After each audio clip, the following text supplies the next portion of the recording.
Hola naturalistes, avui anem per la dissetena activitat i realitzarem una menjadora per als ocells, un restaurant obert les 24 hores. Per això el material que necessitarem serà un tros de filferro no molt llarg, menjar, en aquest cas una poma i cacauets, una o dues fustes, nosaltres en farem servir només una, unes brigues petites o bé algun cordill, malla, que pot ser metàl·lica o de plàstic, que enrotllarem per fer la menjadora. Claus de dos tipus, un d'aquests amb el cap rodó per poder penjar i alguns que fan aquesta forma corbada per poder clavar a la fusta, com us podem ensenyar a continuació. I per últim, unes alicates i els guants. El primer que farem és enrotllar la malla i ajuntar-la amb un parell de brigues. Recordeu als més petits fer aquestes activitats acompanyades d'un adult. Un cop col·locades les brigues, tallarem la part sobrant amb les alicates. Tot seguit, agafarem el clau amb la part rodona superior i el clavarem just al centre d'una de les fustes, el qual ens servirà juntament amb el filferro per penjar la menjadora, ja sigui en un arbre, en alguna zona d'un balcó, al jardí, entre d'altres. La idea és que la malla quedi sobre la fusta, deixant el clau just al mig.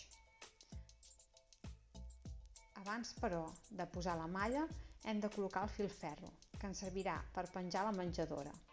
Primer, passarem una punta del filferro per al clau i farem unes quantes voltes sobre ell mateix, deixant-lo ben fort, i treballarem amb les alicates la part sobrant. Com que el filferro en el nostre cas és molt llarg, també el tallarem per l'altra punta per facilitar-nos la feina. Ara, amb el filferro ben posat, pel mig hi posarem la malla. Ja us podeu anar fent a la idea de com quedarà. Com que la malla no s'acaba d'aguantar del tot, no es veu, però hem clavat dos claus d'aquells corbats per subjectar-la millor. Important, aquesta part que la faci un adult. Un cop tenim això fet, ja podem posar el menjar, omplint la menjadora de cacauets i a dalt de tot.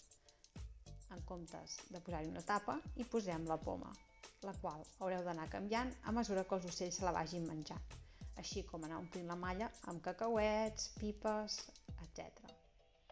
I aquí teniu el resultat. Nosaltres la menjadora l'hem penjat a una figuera.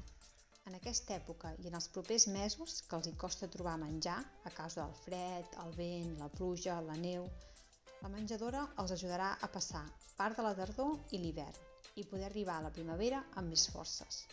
Sobretot, penseu en anar-la observant i que no hi falti aliment. Moltes gràcies i fins la setmana vinent.